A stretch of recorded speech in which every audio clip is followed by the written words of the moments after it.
Did you know that over 3,000 people vanish without a trace in American national forests every single year? They do not just get lost. Sometimes they are taken. It is a terrifying phenomenon to be completely swallowed by the darkness of the woods. But what happens when the shadows on the road are not an illusion, but something waiting to drag you into the dark?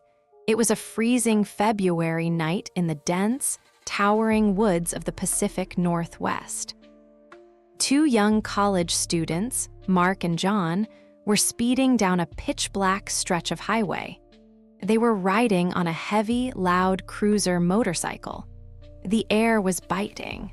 The cold seeped through their thick leather jackets, chilling them to the absolute bone. They had just left the small town of Oak Haven, Oregon. They were attempting to cross a notoriously dangerous, remote stretch of the Cascade Mountains to visit their girlfriends for a birthday weekend. But a catastrophic change of plans had forced them onto the road at the worst possible time. John had received a frantic, threatening phone call from his corporate office. A massive error in a financial report meant he had to be back at his desk by 9 a.m. the very next morning or face immediate termination. The desperation to save his job forced them to make a horrific decision. They would ride the motorcycle back through the treacherous Blackwood Pass at night. Before the true, suffocating darkness of the deep forest swallowed them, they stopped at a decaying, neon-lit diner on the very edge of the tree line. It was 10 p.m. The diner was practically empty. The only other patron was a rugged, exhausted truck driver nursing a cup of black coffee in the corner booth. His eyes were bloodshot. He looked like a man who had seen too much. As Mark and John sat at the counter, discussing their route into Blackwood Pass, the trucker suddenly froze. The coffee cup trembled in his rough hands. He slowly turned his head, his eyes wide with a very primal, unsettling fear. He stood up and approached their table. "You boys are not going up the pass tonight," he whispered, his voice cracking. "You will not make it out." Mark tried to brush it off, explaining John's work emergency, but the trucker slammed his hand on the table. "Listen to me," he hissed. "I drive an 18-wheeler, and even I do not cross that pass after dark. There are things in those woods, things that mimic human voices, things that make you see what is not there."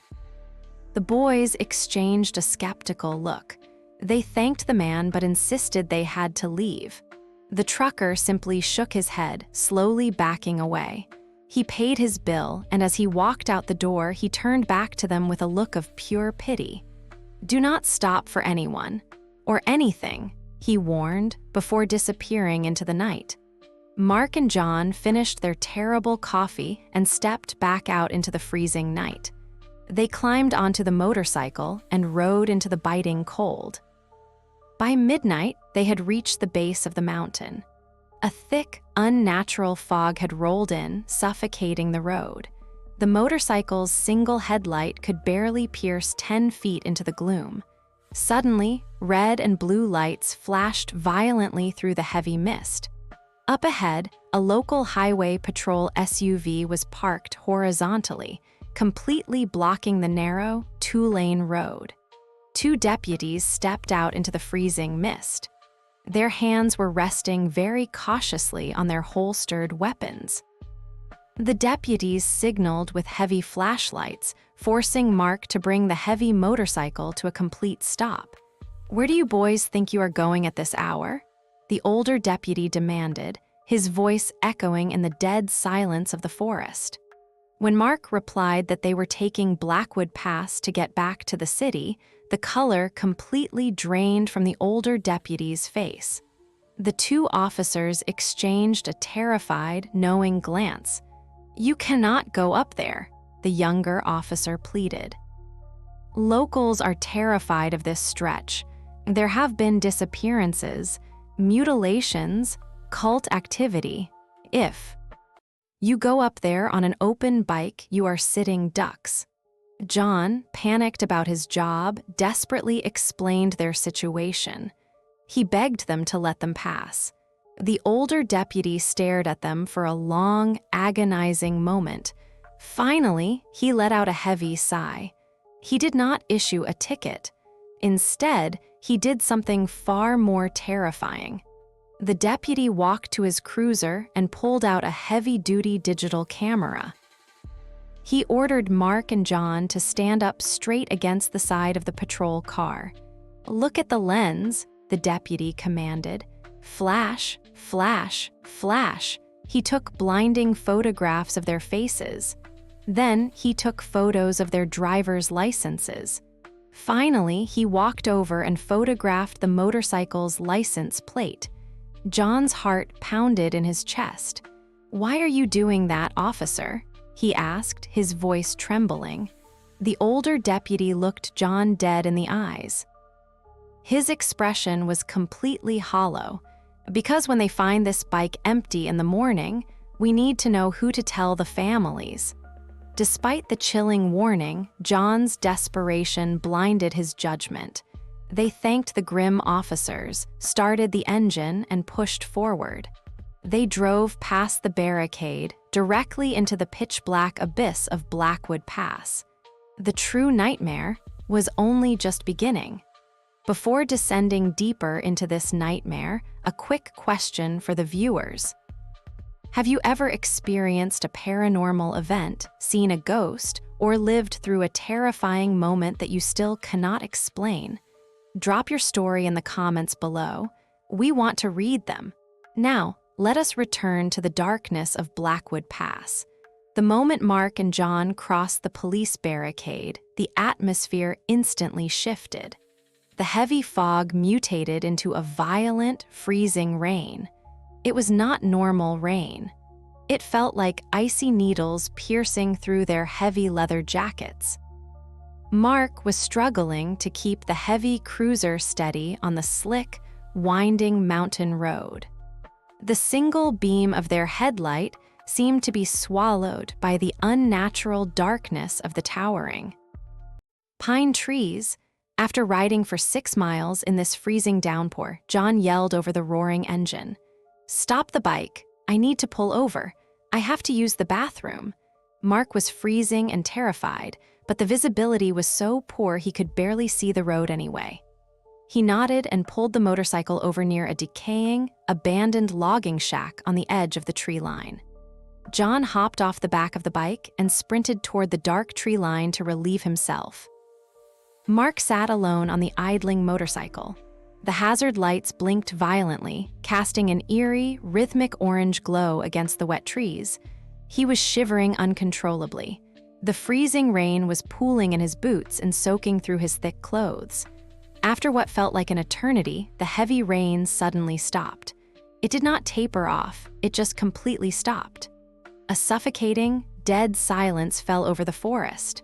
Footsteps crunched on the wet gravel behind the bike. "Are you done?" Mark asked, not turning around. "Yes, let us go," John replied. His voice sounded strangely hollow, almost entirely devoid of emotion. John climbed onto the back seat and wrapped his arms around Mark's waist. But as Mark grabbed the handlebars to accelerate, he froze. Mark slowly looked down at the hands gripping his stomach. Then he turned his head slightly to look at John's jacket. Mark's entire body was soaked to the absolute bone. Water was dripping from his helmet and seeping into his jeans. But John was completely, impossibly dry. There was not a single drop of water on his leather jacket. His jeans were perfectly dry. It was as if he had not been standing in a torrential downpour just moments ago. "Dude," Mark whispered, his heart hammering against his ribs. "How are you completely dry? I am soaking wet." "Just drive the bike, Mark. Go." The voice was cold. It lacked John's usual nervous energy, but Mark was too. Paralyzed by the cold and the fear to argue. He twisted the throttle, and the motorcycle roared back onto the treacherous mountain road. They rode for another 3 miles in total silence. The hands gripping Mark's waist felt unnaturally cold, like heavy blocks of ice pressing against his spine. Suddenly, the headlight illuminated a terrifying roadblock ahead. A group of 10 heavily armed men stood directly in the middle of the highway. They were local hunters and loggers, gripping heavy wooden baseball bats and hunting rifles. These were the very locals the deputies had warned them about, the ones patrolling the woods for cultists. Mark's blood ran cold. He slowly squeezed the brakes, bringing the motorcycle to a halt just a few feet away from the armed men. A massive, bearded man with a shotgun stepped forward. He shined a blinding flashlight directly into Mark's terrified eyes. "Are you insane, boy?" The hunter barked. "What are you doing riding through Blackwood Pass in the middle of the night? And why in God's name are you out here completely alone?" Mark blinked against the harsh light, deeply confused. "I am not alone," Mark yelled back, his voice shaking.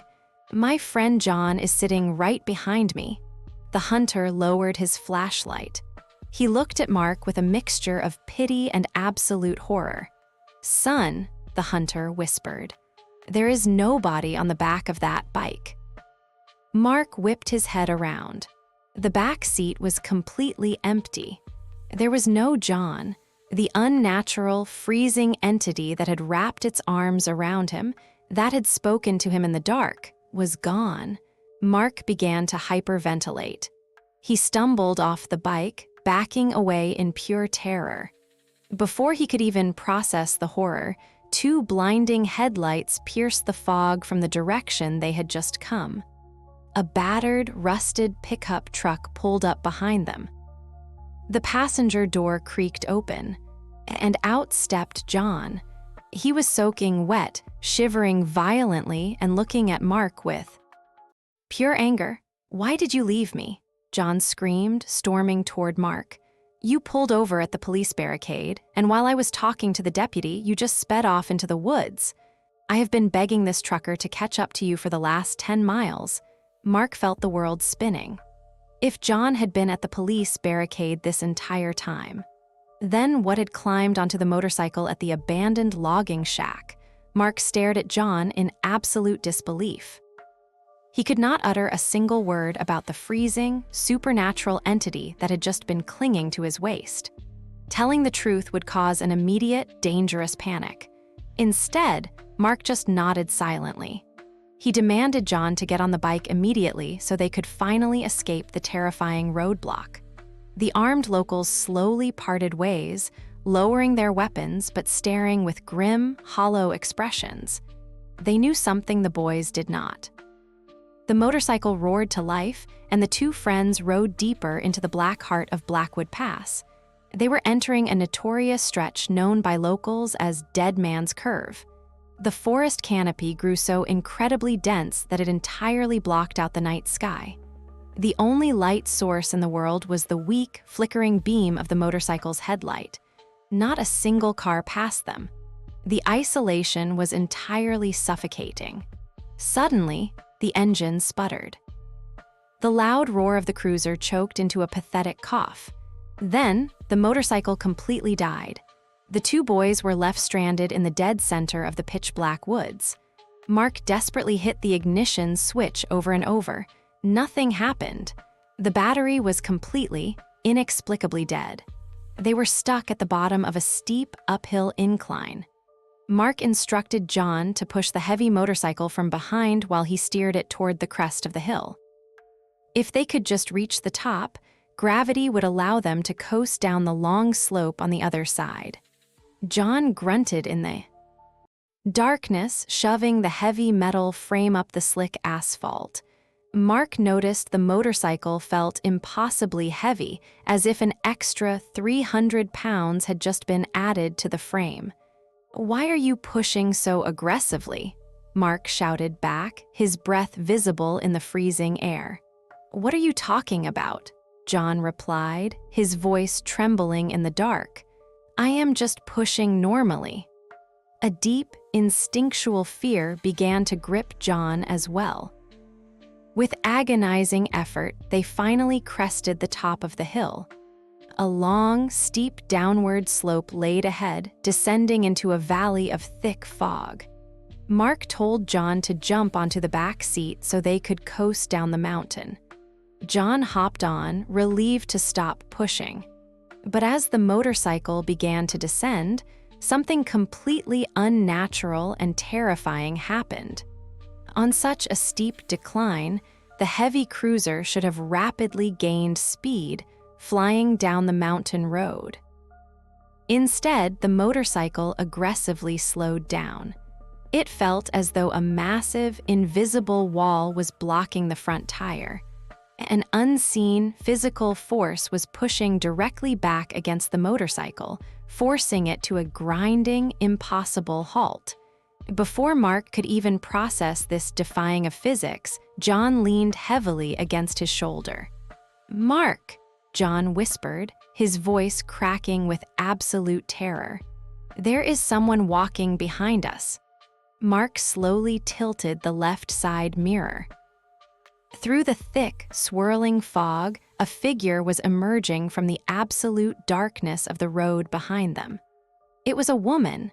She was dressed in a filthy, tattered white gown. She was not walking normally. She was moving with a rigid, unnatural twitch, and she was dragging something massive and heavy across the wet asphalt. The sickening scraping sound echoed loudly through the silent forest. The motorcycle had ground to a complete stop, held firmly in place by the invisible force. The two boys were completely trapped. They quietly pulled the dead bike to the shoulder of the road and sat perfectly still, too paralyzed by fear to run into the woods. The woman in white limped past the motorcycle. As she crossed through the dim beam of the motorcycle's fog lights, they saw her terrifying appearance clearly. Her hair was pure white, hanging in wet, tangled clumps that completely covered her face. She was dragging a heavy, blood-stained burlap sack. She stopped dead in her tracks. She stood in the very center of the empty highway, just 30 feet ahead of them. Then, she slowly turned her head toward the boys. The boys stared straight ahead, completely frozen. They did not dare make eye contact. They barely breathed. The ghostly woman stared at them for several agonizing seconds. The silence was deafening, broken only by the sound of their hammering hearts. Then she turned away and dragged her bloody sack toward the edge of the dark woods. John gripped Mark's jacket, shaking uncontrollably. "Who is that?" John whimpered, tears forming in his eyes. "There are no houses out here." Mark squeezed his eyes shut. "Do not get off the bike. No matter what happens, do not move a single muscle." The two boys remained entirely paralyzed on the side of the desolate mountain highway. Through the thick, swirling mist, they watched the horrifying figure of the woman in white. She sat down directly in the freezing, muddy ditch, just a few yards away from their completely dead motorcycle. The sickening sound of the wet burlap sack tearing open pierced the dead silence of the forest. She reached her pale, trembling hands deep into the blood-stained bag. Slowly, agonizingly, she pulled out a horrifying object. It was the fragile, rotting skeleton of a young child. John clamped his hands over his mouth to stop himself from screaming. Mark's grip on the handlebars tightened until his knuckles turned entirely white. They could not run. They could not look away. The ghostly woman stretched her pale, bare legs out onto the wet asphalt. With disturbing, maternal gentleness, she laid the tiny, horrific skeleton across her lap. She cradled the remains, exactly as a mother would hold a sleeping infant. From the folds of her filthy white gown, she produced a small container of dark, crimson paste. She began to carefully rub the thick, blood-like substance over the side of the child's skeletal leg. She focused entirely on a jagged, broken bone where dark stains had long since dried. The boys watched in pure, unadulterated terror. They did not know what dark ritual they were witnessing. After carefully applying the paste, the woman reached into the muddy ditch and pulled out a decayed, woven garland of dead forest flowers. She delicately placed the wreath around the skull of the child.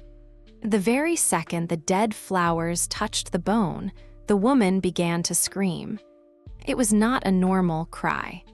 It was a deafening, agonizing wail of pure, unimaginable grief. The horrific sound echoed violently through the dark, towering pine trees. It sounded like a damned soul being tortured in the absolute depths of hell. The horrific weeping continued for an excruciating 20 minutes. Mark and John were completely trapped in a psychological nightmare. They sat frozen on the heavy motorcycle, the invisible force still pinning them in place. They did not dare to start the engine. They did not dare to make a single sound. They just sat there, enduring the harrowing screams of the dead. Then, the crying stopped. Instantly, the sudden, suffocating silence was somehow far more terrifying than the screaming. The woman in white slowly stood up.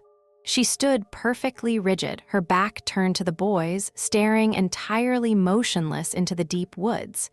Mark slowly leaned his head back. "Listen to me," he whispered to John, his voice barely a breath. "We are going to use our feet. We are going to push this bike forward as quietly as possible. Do not make a sound." John nodded frantically. Together, they planted their boots on the wet asphalt. They pushed with all their remaining strength. The invisible barrier holding the motorcycle had vanished. The heavy cruiser slowly rolled forward, inching. Silently past the terrifying figure standing in the mist, they successfully glided past her without a single sound. But as the motorcycle began to pick up speed down the steep, downward slope, Mark made a fatal mistake. He was overwhelmed by a terrifying, morbid curiosity. He turned his head slightly to see what the woman was doing. He looked back. The woman was no longer standing by the road. She was hanging by her neck from the massive, thick branch of an ancient pine tree. Her tattered white gown swayed violently in the freezing wind. Her head was snapped to the side at an impossible, broken angle. Her dead, milky white eyes were staring directly at Mark. A jolt of pure adrenaline shot through Mark's veins. The sheer horror snapped him out of his paralysis. He shoved his foot down onto the ignition pedal. The engine, which had been completely dead just moments ago, suddenly roared to life with explosive power. Mark twisted the throttle, and the motorcycle shot down the treacherous mountain pass at a highly dangerous speed. They tore through the freezing fog, desperate to put as much distance between them and the hanging corpse as physically possible. They rode blindly through the winding, dangerous curves for 3 miles. The sky finally began to lighten, signaling the very early hours of the morning. As they rounded a sharp bend, they saw a small, dilapidated farmhouse near the edge of the tree line. An old local man was standing near a rusty tractor, smoking a cigarette in the early dawn light. Mark slammed on the brakes, skidding the heavy cruiser to a violent halt in the gravel driveway. Both boys tumbled off the bike, panting heavily, their faces completely drained of color. The old man dropped his cigarette. He stared at the 2 trembling boys, his eyes wide with shock. "What in God's name happened to you two?" the old man asked, his voice filled with dread. "Where did you just come from?" Mark and John stood trembling in the freezing dawn light. They frantically told the old. Farmer every single horrifying detail. They told him about the freezing rain. They told him about the armed hunters. They told him about the dead motorcycle. And finally, they told him about the weeping woman in the tattered white gown and the horrifying, dangling corpse they saw as they fled. The old man's face turned completely ash-gray. His hands began to shake violently, and he dropped his gaze to the muddy ground. "You boys," he whispered, his voice cracking with pure terror. "You have absolutely no idea how lucky you are to be breathing this morning." The old farmer slowly walked to his porch and sat down heavily on a wooden rocking chair. He gestured for the boys to come closer. 30 years ago, the old man began, his eyes staring blankly into the distant tree line. A young family was driving through Blackwood Pass in the middle of a terrible winter storm. A husband, his wife, and their 7-month-old baby girl. A drunk driver in a heavy pickup truck crossed the center line and hit them head-on. The old man took a deep, shaky breath. The husband was killed instantly on impact. The baby girl suffered severe, catastrophic head trauma. The mother, miraculously, survived the crash with barely a scratch, but her mind completely shattered in the wreckage. Mark felt a cold knot form deep in his stomach. He looked at John, whose eyes were wide with dawning horror. The mother pulled the bloody bodies of her husband and her dying baby from the twisted metal, the old farmer continued. She tried to drag them down the mountain road to find help, but the baby bled to death in her arms before she could even make it a quarter of a mile. She sat right there in the ditch, rocking her dead child, weeping until her throat bled. When the sheriff finally arrived the next morning, the old man said softly, he found the bodies of the husband and the baby resting carefully by the side of the road. And he found the mother, hanging from the thick branch of an old pine tree. The old farmer looked dead into Mark's eyes. Her vengeful, broken spirit still roams that exact stretch of the pass. And she is not alone. Blackwood Pass has claimed dozens of travelers over the decades. They become trapped in the woods with her, turning into twisted, deceptive entities that lure the living into the dark. John suddenly gasped, grabbing his own chest as if he were having a heart attack. "The rain," John stammered, "when you stopped the bike so I could use the bathroom." The old man nodded grimly. "That thing that climbed onto the back of your motorcycle, the one that was completely dry in the freezing storm, that was not your friend. It was a lure, one of the dead trying to trick you into stopping the bike completely." The old man pointed a trembling, calloused finger directly at Mark. "Those hunters you saw were out looking for missing hikers. They did not lower their weapons because they believed you. They lowered them because they saw what was sitting behind you, and they knew they could not shoot a ghost." Mark felt his entire body go completely numb. He had been riding with a demonic, frozen entity clinging directly to his spine. If you had gotten off that motorcycle while the woman was crying. The farmer whispered, a single tear rolling down his weathered cheek. "Your bodies would never have been found. You would have joined her forever in the dark." The boys stayed at the farm until the sun was fully high in the sky. They drank hot coffee in complete traumatized silence. When they finally rode out of Blackwood Pass, they never looked back. They never spoke of that night to their friends. They never drove a motorcycle through the woods again. But Mark still wakes up in a cold sweat, because every time it rains heavily, he can still feel those unnatural, freezing hands, gripping tightly around his waist, and he knows They are still waiting for him to return.